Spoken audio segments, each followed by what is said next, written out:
Welcome to Count Me In. I'm Adam Larson, and today we're exploring the art and science of business valuations with Bharat Kanodia, the founder and chief appraiser at Veristrat in Silicon Valley.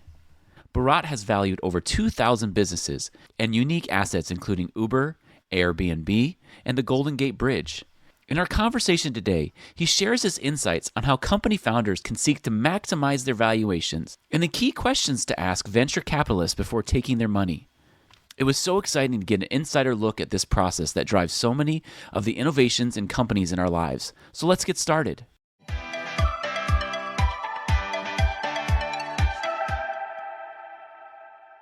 Bharat, thank you so much for coming on the podcast today. We really appreciate you taking time out of your busy schedule to meet with us. And today we're going to be talking about valuations and venture capital and all that. So just to start off, why do valuations matter to a startup when you're just getting started?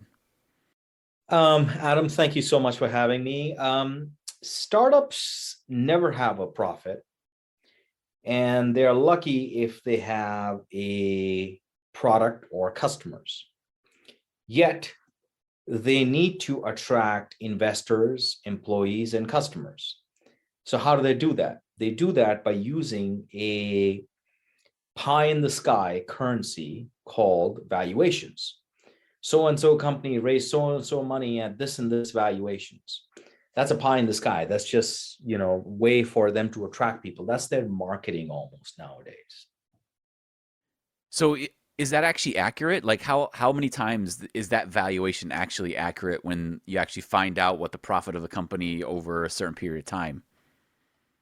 Well, accuracy used to be absolute back in the day, but now accuracy is measured in shades of gray, if you will.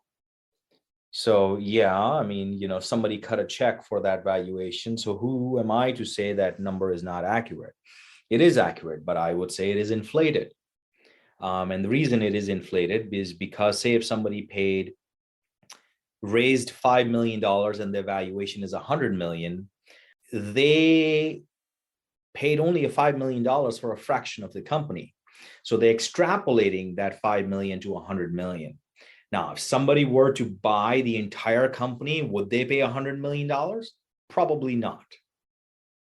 It's kind of like difference between wholesale and retail.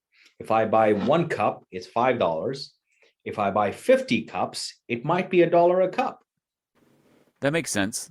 So that would be why a lot of valuations that you see, especially like when you hear about them in the news, that would make sense why they're so high so many times. They are high all the time because plus they also want to show their employees that, hey, look, last year our valuation was 10 million and now it's 100 million. So we've grown 10x. So you ought to be working harder and doing good things. So this has become their marketing. You never hear in the media that this company was at 10 million last year and this year they're at 8 million. When was the last time you heard those news? No, never. Because they don't get traction. They're not sexy. Yeah. They don't get attention. So you only hear all these news and these headlines about these inflated valuations because it feeds into the whole venture capital ecosystem. So I'm a venture capitalist, what should I be looking at before I start investing in a startup that I see, oh, look, this startup has gotten, this valuation. What else should I be looking at besides the valuation? You should be looking at what they're going to do with that money. What have they done with that money? Have they grown that company that much? Or just simply ask, hey, why did you receive a $5 million raise at a $100 million valuation? Explain it to me. Why? The question why, you'd be surprised, is the most important question that people need to ask. The how and the who and the what, you get lost. The why is the real question. And let people answer that question to you. Sometimes they'll explain it to you and sometimes they'll just say, hey, somebody cut me a check for $5 million at a $100 million valuation. I ain't going to say no. Not many people would, right? Well, sometimes maybe you should, because at each inflection point, they will expect you to double the valuation. So the next time you go out and raise capital and you're not able to raise capital at $200 million valuation, you're a loser. So whatever valuation you get this time, make sure you're able to raise at least double that valuation next time. So how do you do that? The biggest way to do that is to make sure your product is getting traction, is growth in the product.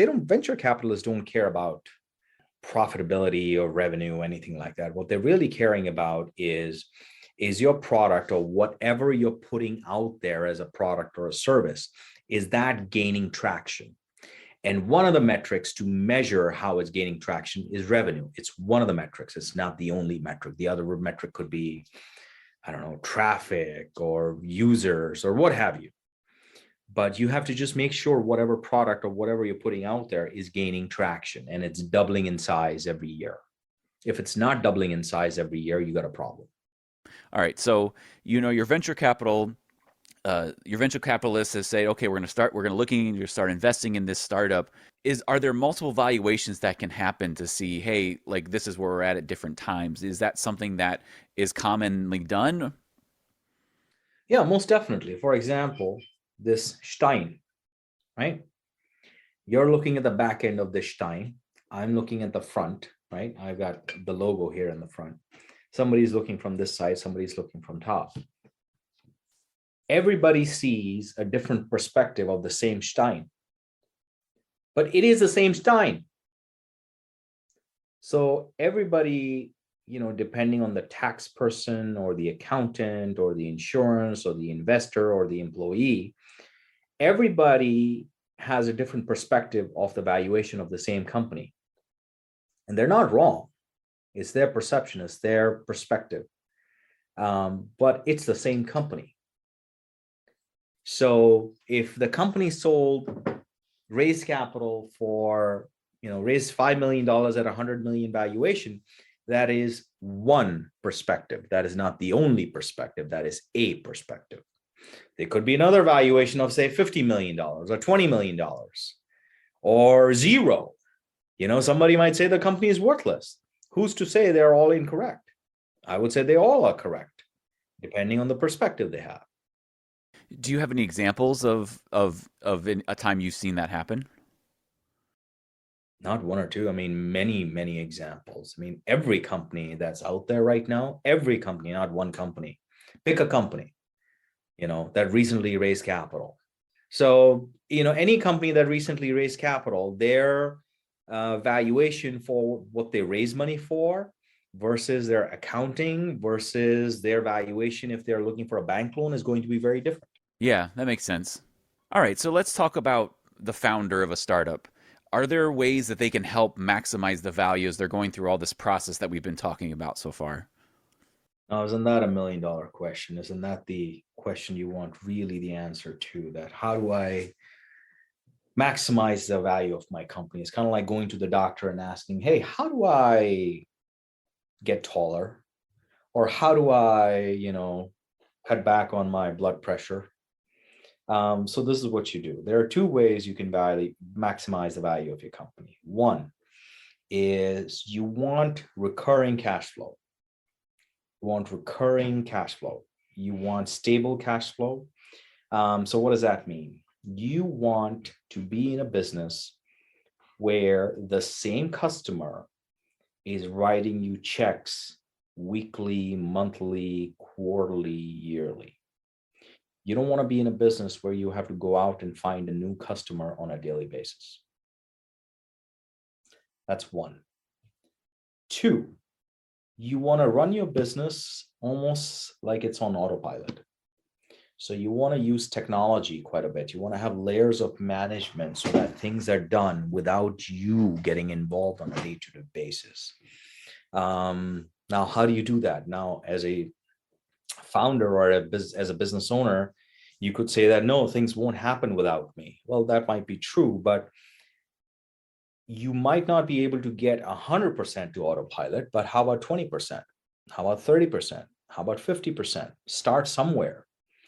Start pushing technology in your business wherever you can, or start delegating wherever you can. And eventually you will go from 10% to 20% to 30%. Don't just start off by saying that, hey, my business can't function without me. That's not going to work. So two things. Yeah, that makes sense.